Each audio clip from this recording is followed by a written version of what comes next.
Uber નદીનો ઉદ્ગમ જેતપુર અને પાછળના ભાગમાંથી છે તે ભેસાણ તાલુકામાં આવે છે. ભેસાણમાં કોઈ એક્ટિવિટી હોય તો જેતપુર ઓફિસની અંદર આવે છે અને અમારી જવાબદારી પણ છે કે આવી પ્રદૂષણ બાબતની કોઈ પણ સમસ્યા હોય તો નિવારણ લાવો. જેતપુર ઓફિસ હોય, જુનાગઢ ઓફિસ હોય કે ગાંધીનગર ઓફિસ હોય, અમે બધા એક જ ઓળખ સાથે કામગીરી કરીએ છીએ. કોઈ ફરિયાદ હોય અને એવું લાગે કે એનું નિવારણ વ્યવસ્થિત રીતે લાવી શકાય, એવું લાગે તો જેતપુર ઓફિસ તરફ તબદીલ પણ કરીએ છીએ. ઘણી ફરિયાદો આવે છે કારણ કે જુનાગઢ જિલ્લાનું ભેસાણ તાલુકો હોવાથી એવું લાગે છે કે ગુજરાત પ્રદૂષણ બોર્ડ જુનાગઢને લાગુ પડે છે, પરંતુ હકીકતમાં એ કાર્યક્ષેત્ર જેતપુર પ્રદૂષણ બોર્ડને લાગુ પડે છે. પ્રદૂષણને લગતા કોઈ પણ ફરિયાદ હોય, ફક્ત પાણીની જ નહીં, કોઈ પણ પ્રકારની ફરિયાદ હોય. મહત્વનું છે કે જુનાગઢની કોઈ પણ ઇન્ડસ્ટ્રીઝ ઉબેર નદીમાં ડિસ્ચાર્જ માટેની પરવાનગી આપવામાં આવેલ નથી કે આપવાના પણ નહીં. જો ઉપરથી કોઈ આદેશ આવે તો એ મુજબ કામગીરી થતી હોય છે.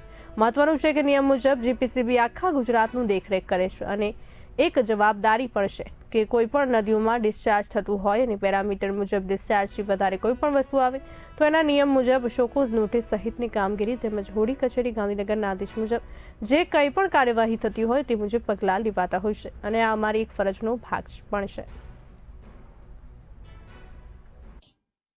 ઉબેર નદીની જો ફરિયાદો છે એ અમને પેપરમાં અથવા બીજા સોર્સેસથી મળે છે અને ઉબેર નદીનો ઉદ્ગમ છે એ જેતપુર અને એના પાછળના ભાગમાંથી હોય છે અને એ અમારા ભેસાણ તાલુકામાંથી પાસ થાય છે.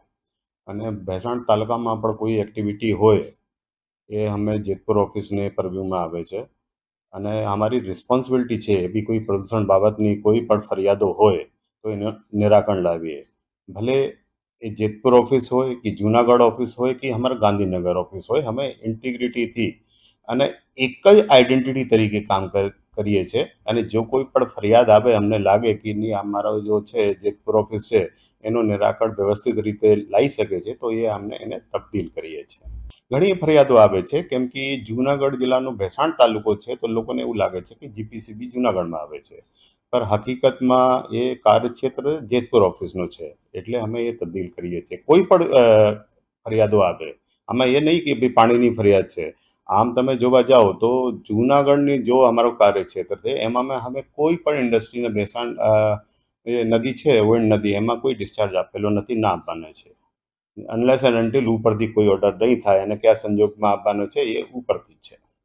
નિયમ મુજબ એ છે કે જીપીસીબી જો છે આખા ગુજરાતને જોઈએ છે, તો અમારી રિસ્પોન્સિબિલિટી છે કલેક્ટિવલી કે કોઈ પણ રિવરમાં ડિસ્ચાર્જ થતું હોય અને જે પેરામીટર ડિસ્ચાર્જના આપેલા હોય એનાથી વધારે આવે તો એને યોગ પ્રમાણે જેવો કે શોકોઝ નોટિસ હોય, ઇવન ડાયરેક્શન હોય જે અમારી બડી કચેરી ગાંધીનગરમાં ચેરમેન સાહેબના પરવ્યુમાં આવે અથવા મેમ્બર સેક્રેટરીના પરવ્યુમાં, એ રીતે અમે એક્શન લઈએ છીએ અને એ અમારી ફરજ પણ છે.